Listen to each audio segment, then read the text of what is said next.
нэрэ хүүхдийн шаарлалт. Шаарлах нь өвчин биш, цусны билирубины төвшин ихсхийн шинж тэмдэг юм. Билирубин нь улаан эсүүдийг задлах үед бие организмд үүсдэг шар пигмент юм. Тэрбээр байгалийн аргаар илгээр боловсруулагдаж, ялгадас шээсээр гардаг.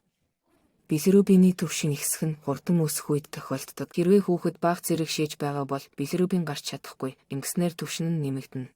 Бүх нэрэ хүүхдүүдийн төрсний дараах 3-5 хоногт билирубины төвшин ихсэж, ойролцоогоор 80% нь irreversible шаарлалттай байдаг. Энэ нь 7 хоногийн насанд арилдаг.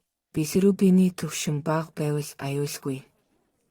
Зөвхөн билирубин өндөр байх үед хүүхдүүдэд хүндрэл үүсдэг. Хэрвээ билирубин хит өндөр бол энэ нь тархинд нөлөөлж хурц билирубины энцефалопати гэж нэрлэгддэг неврологийн эмгэгийг үүсгэж болно.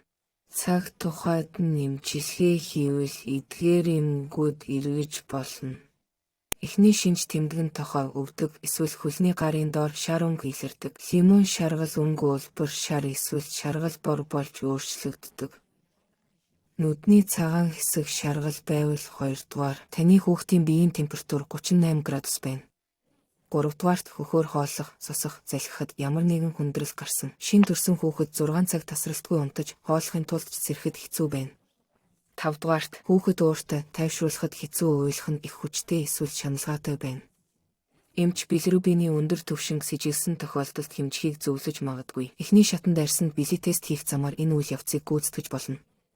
250-аас дээш тохиолдолд цусны шинжилгээ өгөх шаардлагатай. Ихэнхдээ өндөр билирубины төвшинд фототерапи хийж, билирубиныг аюулгүй төвшинд хурдан бууруулдаг.